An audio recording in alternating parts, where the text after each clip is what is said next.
ભાજપના નેતાઓની 80-81। क्या बात कर रहे हैं? આવું હું નથી કહેતો, પણ હું તમને જે વિડીયો બતાવીશ એની અંદર પબ્લિકે જે કર્યું છે એ જોતા તો આવું જ લાગે છે। પરંતુ આવા વિડીયો તમને ચાંપલુસી કરતી ન્યૂઝ એન્કરો નહીં બતાવે, એટલે પેજને ફોલો કરી લેજો અને વિડીયોને છેલ્લે સુધી જોજો। તો થયું એવું કે ઉત્તરાખંડમાં મગજ વગરના નેતાઓનો કાફલો નીકળવાનો હતો રસ્તા ઉપરથી અને પોલીસે એ રોડ બંધ કરી દીધો, ત્યારે પબ્લિકના મગજનો બાટલો ફાટી ગયો। પછી શું થયું એ તમે પોતે જોઈ લો।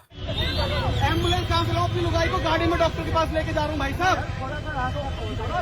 कहाँ से लाऊं बताओ? आओ आप मेरे साथ चलो, आ जाओ, आओ निकलवाओ। भाई साहब गाड़ियाँ खड़ी हैं। आप ये बताओ, वो 1 घंटे तक नहीं आएंगे? भैंसो 1 घंटे तक थोड़ी खड़ी रहेगी जनता? क्या वक्त है भाई साहब? ऐसे खड़े होने के लिए नहीं घंटे भरते इतना जाम लगा रखा है, पीछे देखो आप। पहाड़ों पे जाम पे वो करते हुए आ रहे यहाँ पे फिर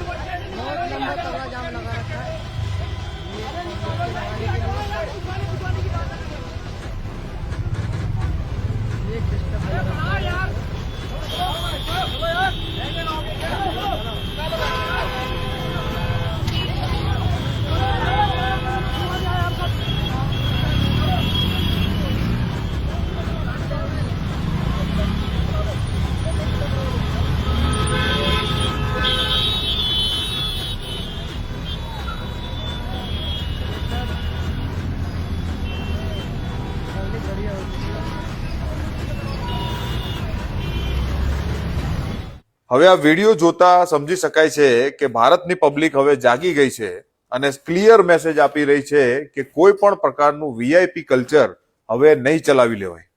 ભલે પછી એ નેતા નરેન્દ્ર મોદી હોય, રાહુલ ગાંધી હોય કે પછી અરવિંદ કેજરીવાલ। જનતા હવે તમારી રાજાશાહી ચલાવી લેવાના મૂડમાં બિલકુલ નથી। ये किसको समझा रहे थे भाई? ઉત્તરાખંડની પબ્લિકે જે કર્યું તે બરાબર કર્યું કે નહીં એ અમને કોમેન્ટ કરીને જરૂર જણાવજો। જય હિન્દ।